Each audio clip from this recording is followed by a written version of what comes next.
Two gentlemen who really need very little introduction, Rob Robertson and Robinson, and Mr. Dennis Quick. They're going to be discussing their experiences in the world of public education in the wake of desegregation. You didn't come here to hear me, you came here to hear these gentlemen, so I'm going to cede the floor, and please give them a very warm welcome.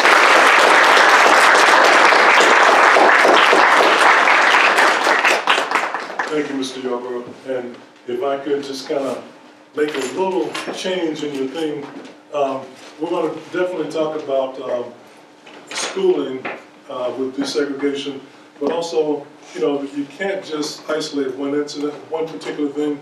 So we're going to kind of give you a backdrop of what was happening also, not just in schooling, but everything else that was going on during that time of desegregation. So, with, how long are we supposed to be here, Mr. Yarborough? Oh, we've got a full hour, so as long as you like. Okay, limits or less. No. So, again, as you said, my name is Dennis Quick, and I'm a native of Hamlet. Born and raised in Hamlet, in the area that, when I grew up, we called it the North Yard.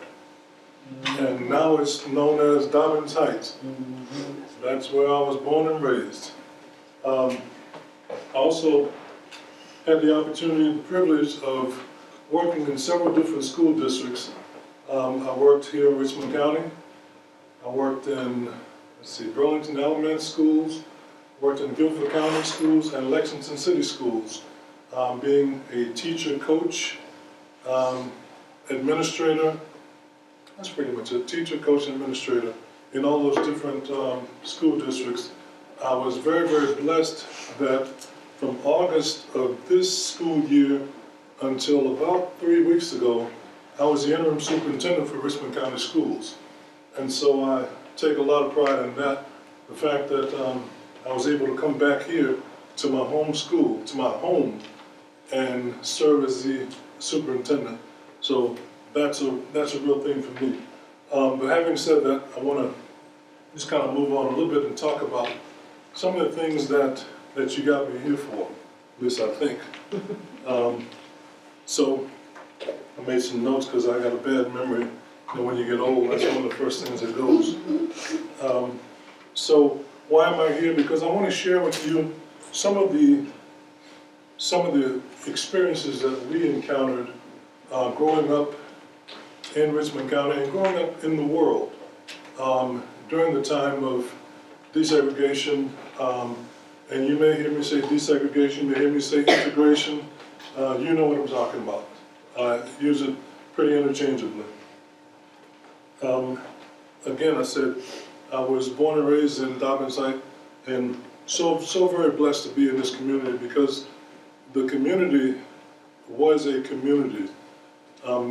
Unlike some things now, we had a real sense of community. There are people that you could go to, and they were go-to people. You know, if you had a problem, you knew these people could help you address the problem, whatever it was. Sometimes it could be getting food. Sometimes it's a safety measure. Nonetheless, there was community. You could go to certain people and know that you're going to be taken care of going to those certain people. And there was a sense of respect within the community that I worry about now, very honestly. There was a sense of respect that if an adult, no matter who it was, said something to you as a child, you did what they said. Wow, what a crazy concept. But that's what happened. Adults were the leaders in our community, and we respected them tremendously. So if they asked us to do something, we did it, or at least we tried to do it. And things are so different now. With that level of respect. And then sometimes, you know, we had people, I won't say everybody was perfect growing up because they weren't. There were people who presented challenges for us in terms of their behaviors, adults and kids. But in general, there was respect for everybody. There was also strangely effective communication. And notice the way I describe it, strangely effective communication. Because if something happened to me at school, there are no cell phones, first of all. Let me explain that because you guys grew up in the world, cell phones were everything, everywhere, all the time. But when I grew up, there were no cell phones. In fact, there are a lot of houses that didn't have phones. But if something happened with me at school, my parents knew about it before I got home. How in the world did that happen? But it did. It happened all the time. And there was just this pipeline, somehow, I don't know what it was, but there was strong communication throughout our community. And again, a certain level of respect that was there all the time. So that's in our community. Now, when we left our community to go other places, we didn't quite encounter the same kind of treatment that we did in our community because, you know, there was, again, that level of respect that people had throughout the community for everybody. But we left and went places, say, the doctor's office, for example. I go to the doctor's office and there were 2 waiting rooms. And, you know, now there are 2 waiting rooms. One is for the well waiting, one is for those who are sick. Well, when I went to the doctor's office, there was one for white, and there was one for, no, it wasn't black. There was one for colored. And that's the world that we lived in. This waiting room is here. that waiting room was there, and you didn't dare cross over. No matter how many people were in there, there could have been 20 people over here, a room that accommodated 10. Still, that's where you had to be. Just a fact of the matter. Same situation, well, dentist office, everything like that. And I have to tell you that one of my worst experiences, and it took me years and years to get over it, was the dentist. Because I also felt like, in addition to the fact that I had to go in that separate waiting room, I felt like I really didn't get treated right by the dentist. There was no compassion for my fear and my pain.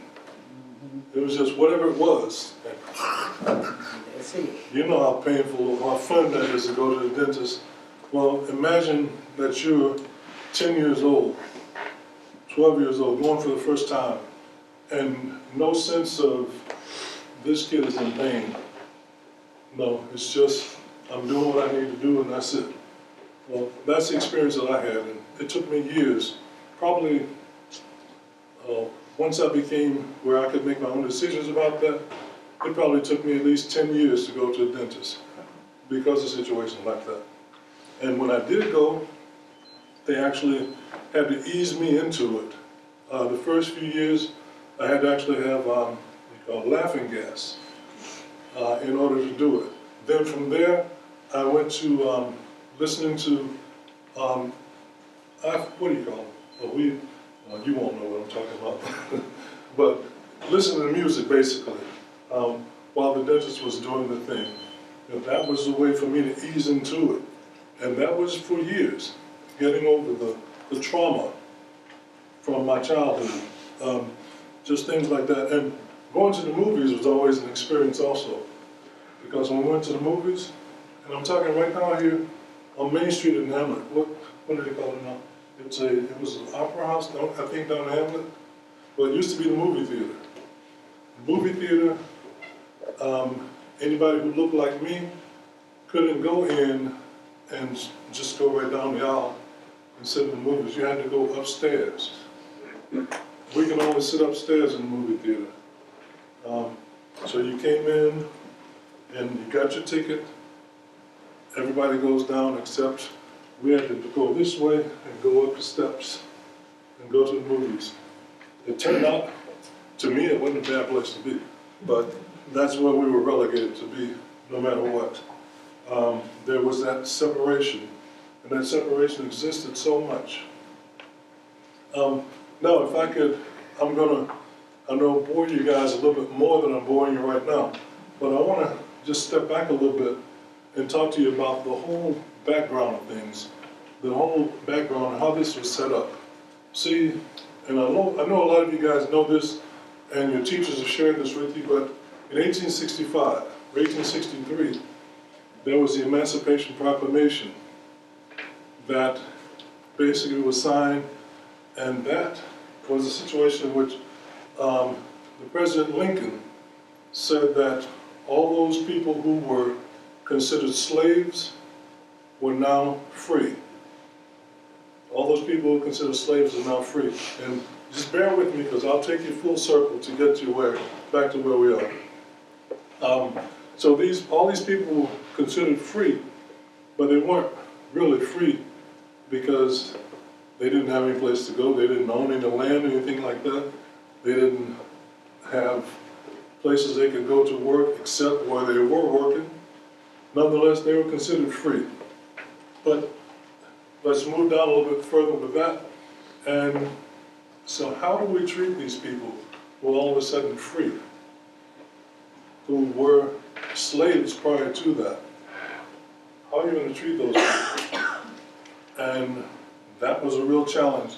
They came up with different rules for people, for the former slaves, and a lot of it was termed black codes. Those were rules that determined the behavior of the former slaves, how they were to act and where they were to go. And those things kind of morphed into other things, and eventually Jim Crow rules came out and the Jim Crow regulations and things were put into place, and some of them, in some places, are still in place. The reality of things. But anyway, that's some of the historical part of this. Given that that was 1863, then there was a Reconstruction period. And in Reconstruction, then they decided, okay, what is it going to look like? What are things supposed to look like? Again, that was a control of behaviors and stuff, until a guy named Homer Plessy. Homer Plessy was actually a person of mixed race. And Homer Plessy decided he was going to get on a train and get on the train car that was for whites only. Now you can imagine there was a furor there because he wasn't supposed to do that. He was a man of mixed race. Therefore, he was supposed to be on the train that was for colored only. So having done that, a lot of stuff happened. As you can imagine, they actually went to court on this, and the court case that is historical is Plessy v. Ferguson.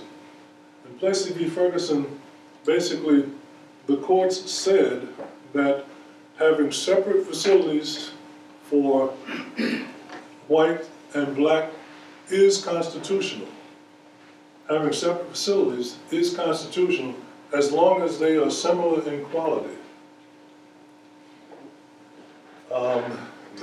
That's good on the surface when you say that, and it sounds good. If you have similar qualities of things, then it's okay to separate. There shouldn't be a problem with that. But who control the quality of those things? Who control the quality? So that's another thing that figures into this. So anyway, Plessy v. Ferguson, they decided that, again, separately equal. Then a landmark case in 1954 was Brown v. Board in Topeka, Kansas. And there were actually 4 cases that were put into one on that. Brown v. Board said that separate but equal is not equal. Separate but equal is not equal. And so that began the march toward desegregation. And it was a slow march toward desegregation. Nonetheless, it was something that was done so people had an idea that it was going to happen at some point in the future. Kind of like Dr. King in his speech said, you know, I have a dream that one day. And yeah, that was the historical backdrop. Eventually that was going to happen. This desegregation was going to happen, but it was a very, very slow process. In fact, I think it was 1971, a case in North Carolina, Swine versus Mecklenburg, Charlotte Mecklenburg schools, that actually began the whole process of a real, true integration of schools. Here in Richmond County, and Rob can tell you a little bit more. I think he can tell you a little more clearly about when this occurred, but I'm guessing that we had, and it was like in 2 phases in Richmond County.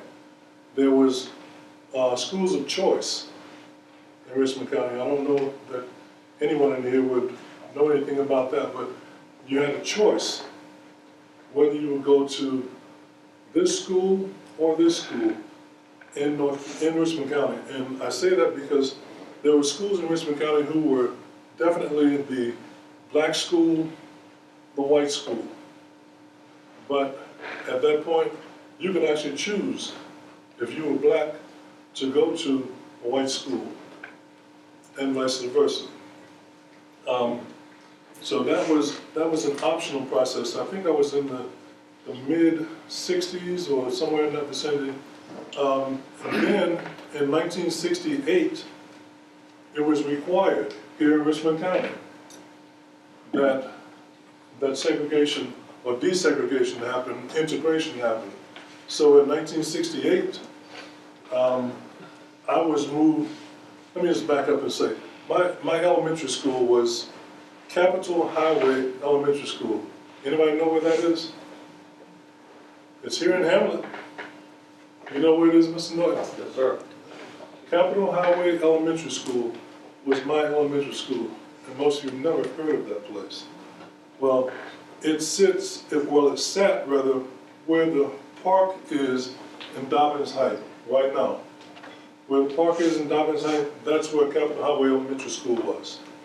And I went there from 1st to 6th grade. Then 7th and 8th grade, I went to, get this one now, I know you've heard the name, Monroe Avenue High School. I went to Monroe Avenue High School for 7th and 8th grade. And then for 9th through 12th grade, segregation or desegregation was complete. And so from 9th to 12th grade, I went to Hamlet High School. And all the schools then were integrated. So it was an interesting thing. And then integration brought its own challenges. And we sometimes we played with it a little bit, didn't we? There were things that, for example, there were people who were obviously anti black kids being there, anti the whole idea of integration, and it was obvious, they made it obvious. But there were also situations which I say we made fun of it, because there were groups of us, black and white, who came together at one point, and we pretended to have a big riot or what was it called? Some kind of protest. Anyway, it was all a sham, but it was something that we did, just kind of, we got out of class, and there was one of the administrators who came and kind of quelled the disturbance, as it were, but it wasn't really a disturbance. It was just us kind of acting out, having fun. But this was just taking advantage of the situation at that time. And, you know, we were kids, so we did something crazy like that. I'll never forget, Mr. Blackwell was the name of the person who interceded and got everything back together for us. So it was a good experience. But I remember situations when I was at Hamlet High School where things happened there were so many blatant problems that you wouldn't imagine. And some of you probably think, well, why in the world did they go through that? Because that was the time. That was the time that we were in, the time that we lived in. I remember I played sports when I was in high school. In fact, Rob and I won basketball team together. He played other sports that I didn't play, and I played something he didn't play. But we were on the basketball team together, and I remember running from home to basketball practice one day. And as I'm just about to get to the school, a guy passes me on a motorcycle. Here I am, this kid, probably 15, running to school, trying to get to basketball practice, and a guy on a motorcycle who didn't know me from Adam's House Cat, all of a sudden just yells out to me. I turn, and he gives me the old salute. I won't, but he had a few less fingers up. Just for what reason? Why?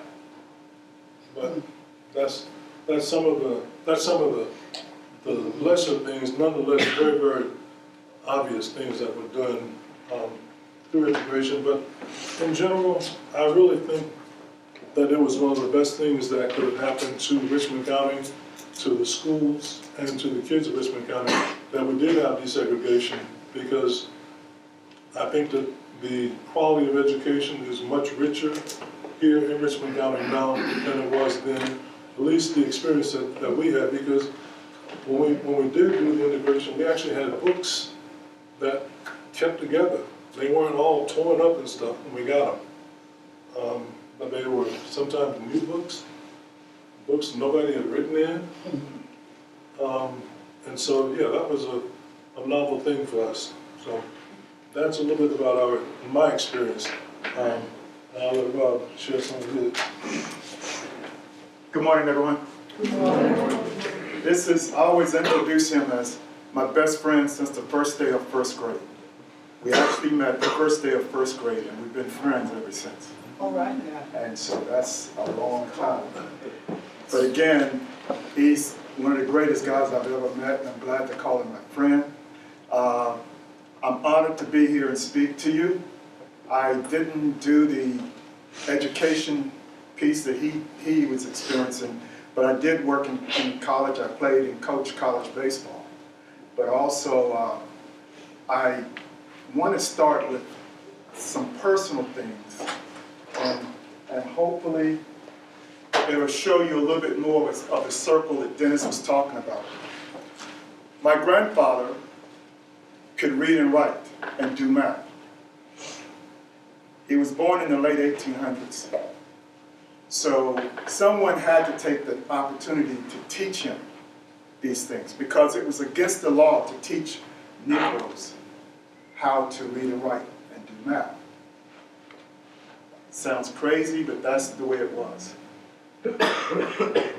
He then had a concern with kids, and you think about it, if you've got young brothers or sisters, they will tell anything and everything. If you do something that you shouldn't do, that little 4 or 5 year old or what have you, they're running broadcasting. Well, take in consideration that if his kids, my grandfather knew, my grandfather had 9 kids, my mother was one of 9. If his children knew that he could read and write, he couldn't control them not going out in public and saying, my father can write, my father can read, my father can do math. It's an offense, potentially, for being put in jail at that time. So, my mother, who was the second oldest of 9, for whatever reason, her mother told her, if anything ever happened to me and your father, take care of your sisters and brothers. And at the time, she was 4 years old when this was, so she didn't have sisters and brothers aligned with maybe one brother or maybe one sister. But that was what she was told when she was 4 years old. Well, sure enough, 9 kids later, my grandfather and my grandmother separated. My mother basically raised her brothers and sisters. My mother only went to school 1 year in her life. And basically, she was placed in the 4th grade when she went into school. Jump forward to, am I living here? I grew up in Hamlet. I'm sorry, I didn't tell you that. I also grew up in Hamlet. Some of you might know where Mary Love Cemetery is. It's on the edge of town here, but again, I grew up right in front of a cemetery. So I didn't have a whole lot of noise in my neighborhood. But anyway, my mother basically raised those 8 brothers and sisters, or really 7 of them, because there was one that was older than she was. But basically, she raised her brothers and sisters in lieu of going to school. And in turn, when it came time for me to go to school, basically, 1st grade through 5th grade, I went to Capitol Highway Elementary School, again, in Dobbin Heights. 1965, we were students in the 5th grade, and we were told, integration is coming. You will be going to school with kids and being taught by teachers who don't look like you. But this is going to happen. So in turn, we basically mentally had to prepare ourselves for this integration thing. Now, on the news, every day at 6:30, there was some news item about integration or fighting of integration or what have you. So in turn, basically we knew this is not a smooth thing. Something is going to happen or could happen. But again, this is what the law has mandated, is that we will now all go to the same school going forward. Well, that year of 1965 was, as Dennis mentioned, was freedom of choice. You could choose which school you wanted to go to.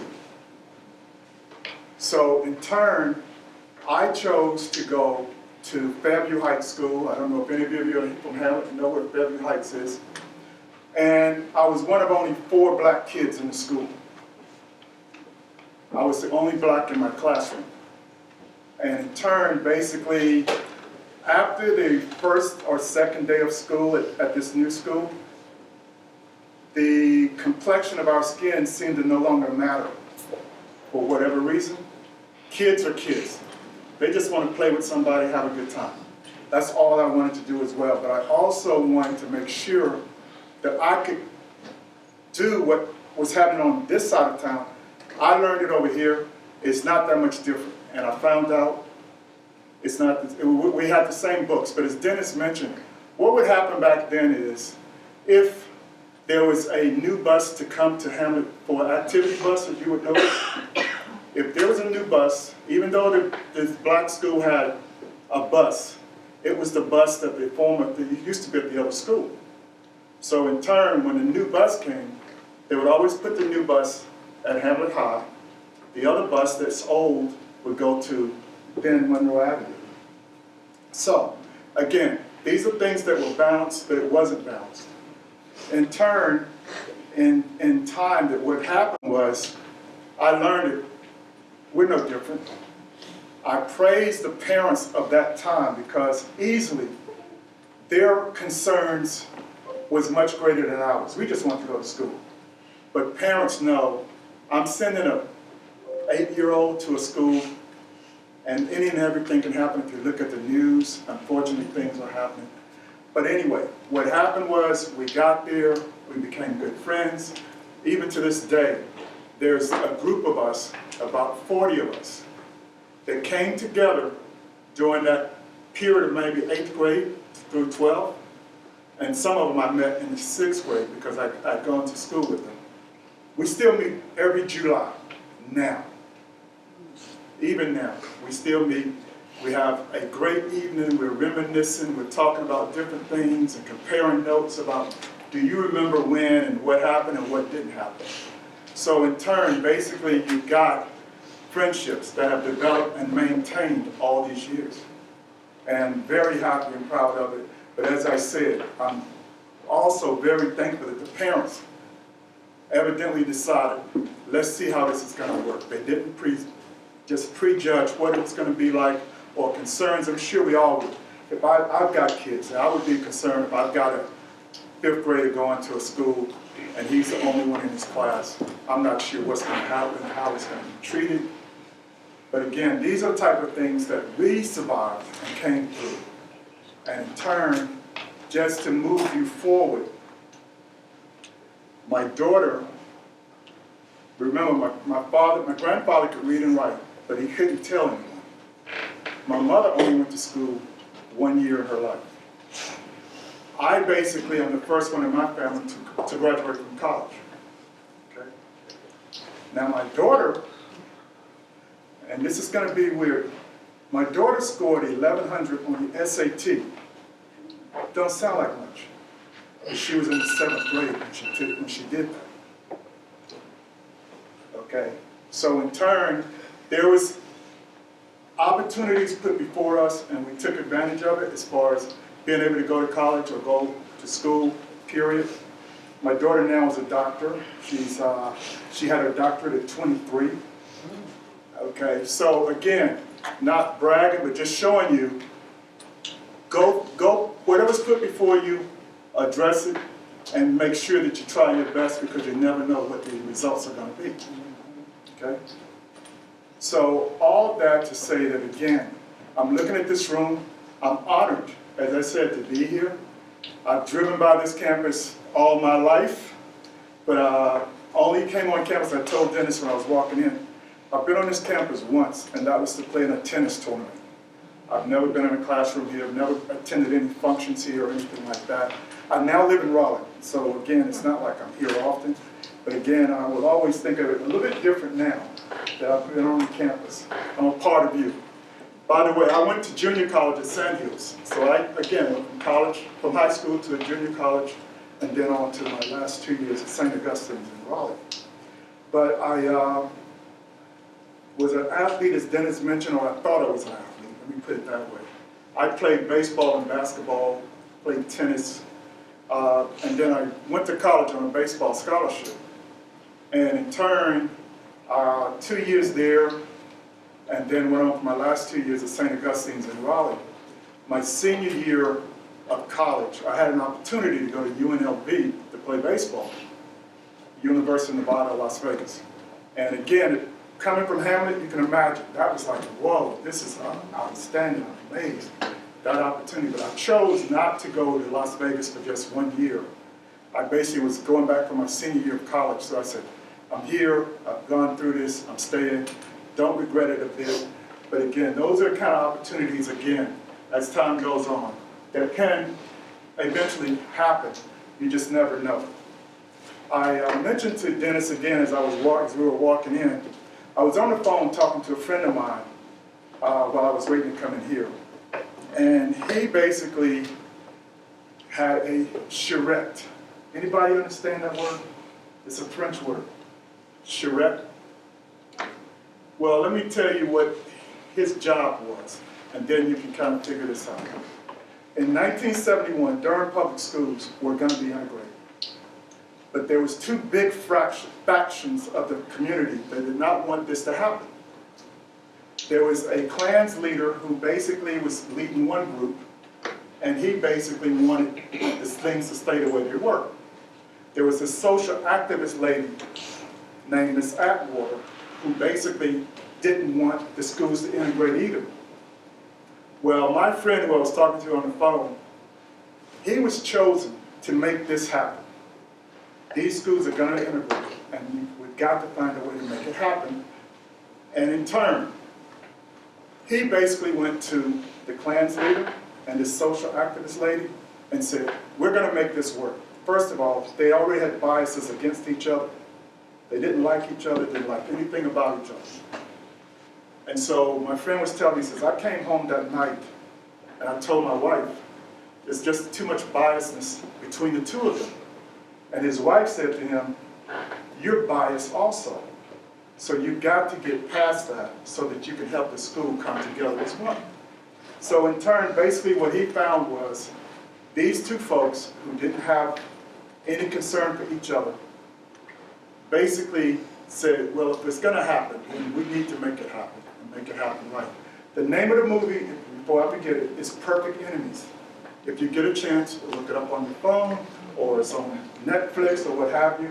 But I've known this man for 15 years and didn't know his history. And so one day it was February, for whatever reason, I'm like you, hopefully concerned or interested in, well, what did you do during X time? And so he called me one day and said, hey, Rob, what are you and your wife doing on Wednesday? I said, no, what's up? He says, well, I want you to go see a movie. It was a pre-screening of the movie itself. And we're like, okay, sure. So we get there and we find out that this gentleman who's a church member of mine, he basically was responsible for the Durham County Schools becoming public schools, period. Because what he did was he had these two folks who were enemies by nature. He got them to find a common goal and have them work together on that common goal. And I'm being very brief with this. It's worth the time. And when you get a chance, look up the movie or either go or see the movie, because it's a really interesting movie. And I'm looking at this man for the last 15 years and didn't know who he was in that sense. But that is basically where we're going and where we've been. Schools are very important. And in turn, what you're doing is going to make a difference in somebody's life. I had a friend ask me, how do you describe success? And I'll ask you that. A lot of ways we can say I'm successful if I'm making so much money, or if I have a certain house, if I have a certain car, I live in a certain neighborhood. He said to me, and this has stuck with me all this time, he said, success is when you reach out to help someone else. But when that person in turn feels the need to reach out and help someone else, that is when you're successful. If all you do is help one person and it never goes any further, then you haven't been successful, no matter what you might accumulate. So in turn, I've always looked at it in that vein. Someone might say, thank you for X. I say, no, don't thank me. Do for someone else what I did for you, okay? So those are kind of things that, again, we basically have to remember that we're here for a purpose, and it might not always be easy and smooth, but again, if you're trying to make a difference in a positive way, you will impact a lot of folks that you don't even know about. So I'm going to finish with one more lesson that I learned. I was in New Orleans at a conference, and this lady was there to speak. And I didn't know who she was before, but the young lady's name was Carlotta Walls Lanier. Still doesn't ring a bell, right? Most of you probably have never heard of the Little Rock Nine. No? Well, in 1957, Little Rock, Arkansas was integrating their schools. And 9 black kids went to this all-white high school to integrate. Well, it was such a roar to where President Eisenhower at the time had to send the National Guard to protect these kids. These kids were from 14 to 17, and they basically had to be policed or escorted from classroom to the bathroom. And in turn, basically, the youngest of those 9 was this young lady that I'm talking about. And she at the time was 14.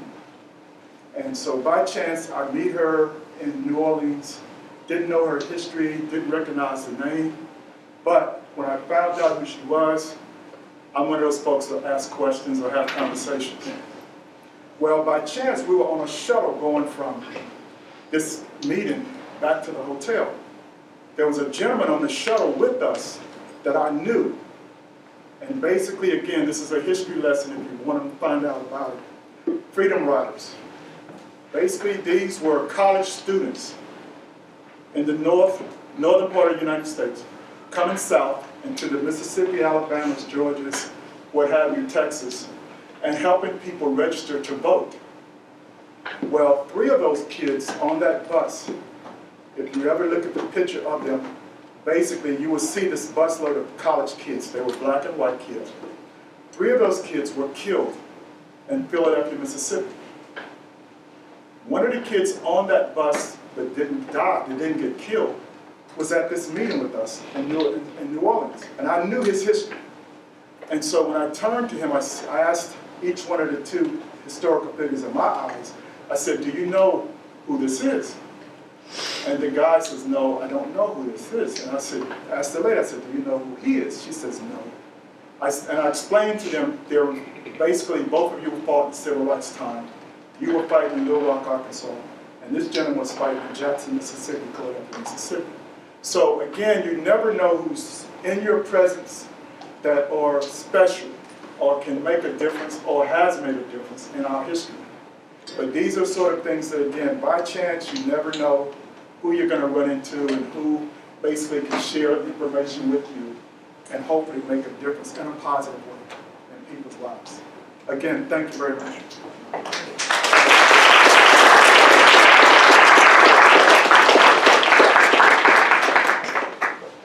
I'd like to just, I guess, leave you with one thing, one thought, and that is, you know, white, black, rich, poor.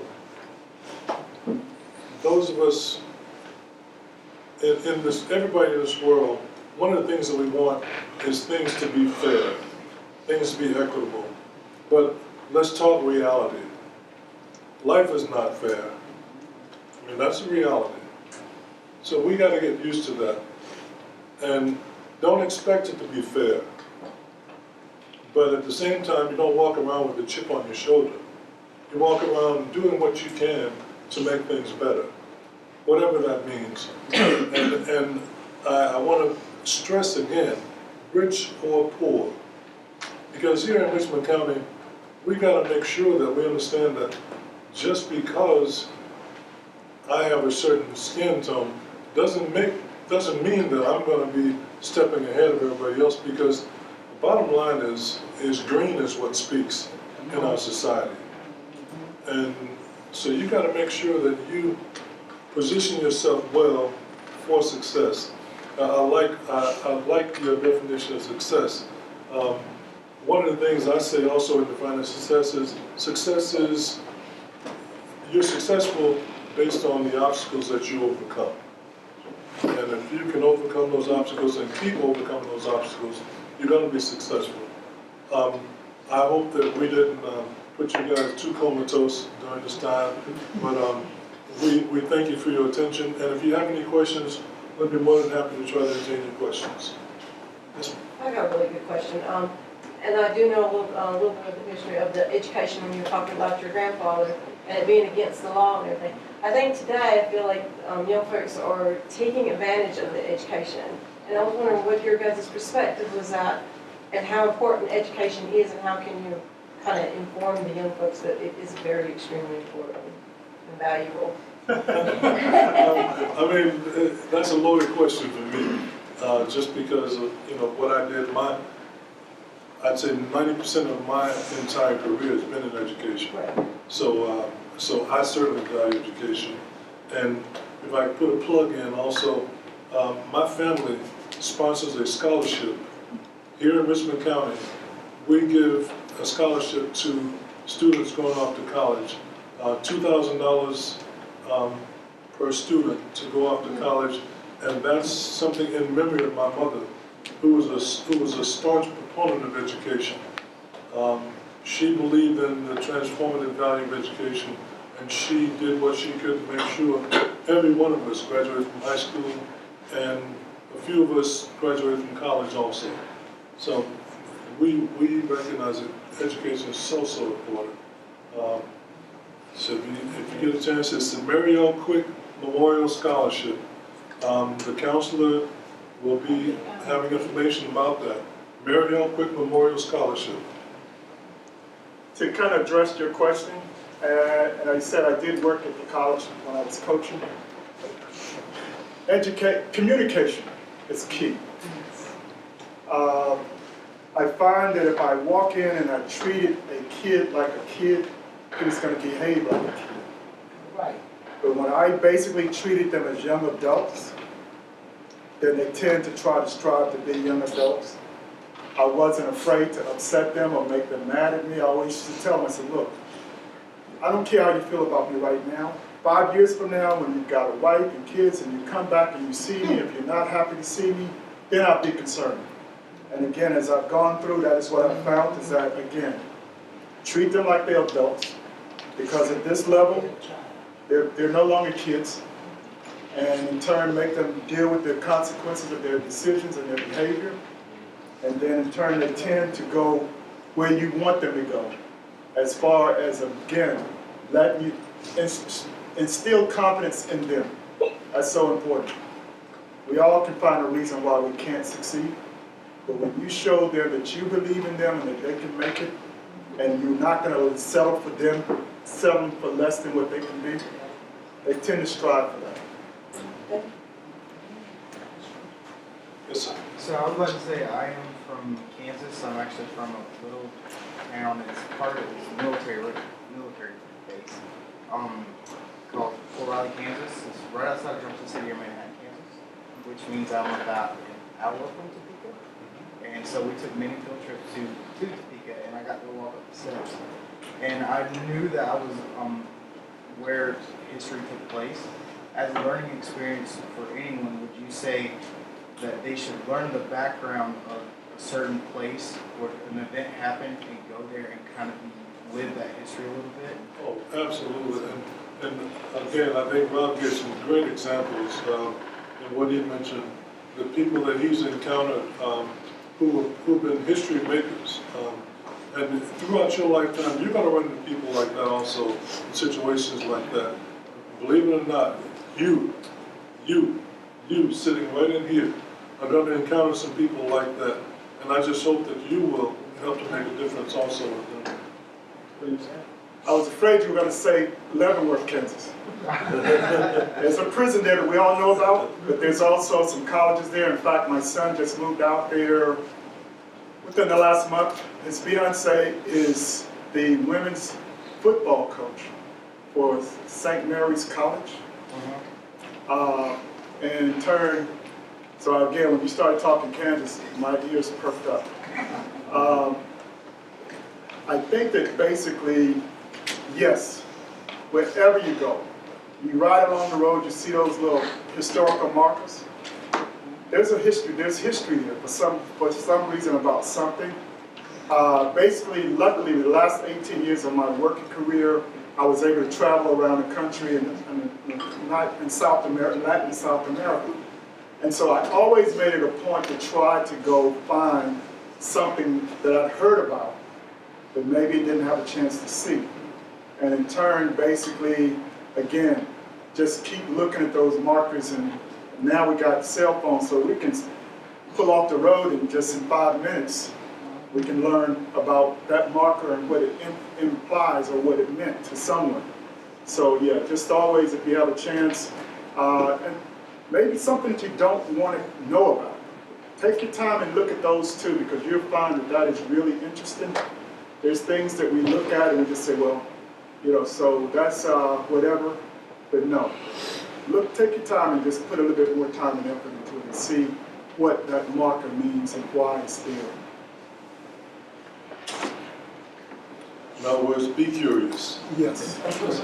As young men going through the school in your early years, were there people that made a difference in your life that you maybe even emulate somewhat? Could you Without talk question. about that relationship? Without question. We were so blessed to have some experiences, some of the people that we encountered, and I know he and I have some similarities of people that we encountered that made a difference in our lives, and still to this day make a difference in our lives. But, you know, for example, I had a basketball coach when I was in high school who he was just a good person. And he accepted us no matter what we look like, sound like, or smell like. You know, if we could play basketball, that was the main thing. And that's what I really appreciate. Somebody who takes you at face value rather than looking at you and making judgments about you. That was one thing that he did. He just took you for what you were and what you could do. And there were other people who I could probably bore you for a whole lot about that. There were teachers in elementary school, for example, who made a difference for me.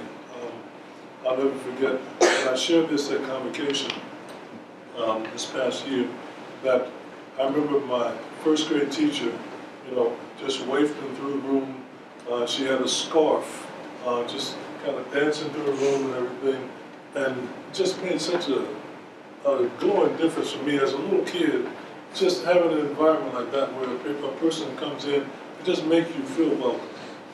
And then at the same time, I had a teacher who I believe was in 3rd grade, who caused me, no, I won't say caused me, because that would be mine, because it was my responsibility. But because of the relationship that I have with her, I actually skipped school as a 3rd grader. That's the impact that person had on me. And so, yeah, there are lots of really great influences that we have throughout education, and I'm so blessed to say that most of mine were positive experiences with teachers. That basketball coach that he's talking about, he coached here, 72 to 74. Hal Stewart. I had lunch with him about a month ago. We still stay together, we still stay friends, we're still the best of friends. I had the luck of having the ability to go to kindergarten, which is unbelievable when I look back on it, just by luck. This lady in my neighborhood had a grandson that she wanted to give him a head start on school. She saw that he was very smart and he needed some attention. And I lived down the street from him, and he was 4 years older than I was. But the word got out that she was teaching her grandson at home. It's early homeschool. I guess that's what it was.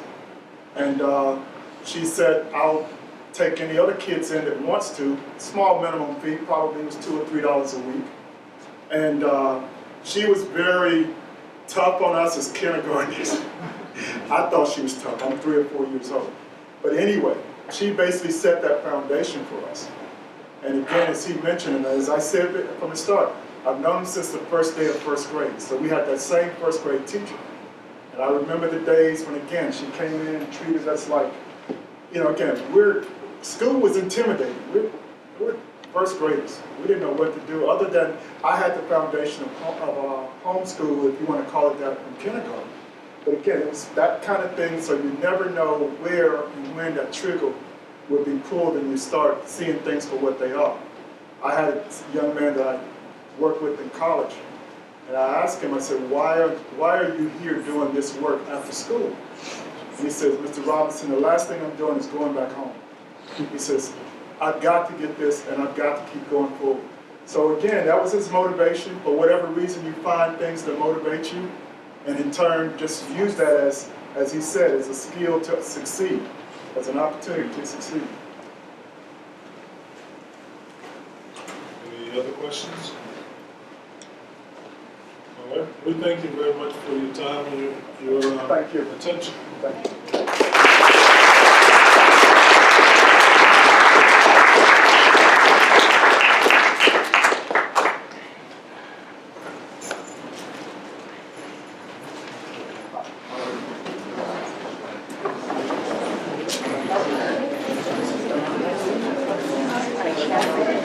Move on.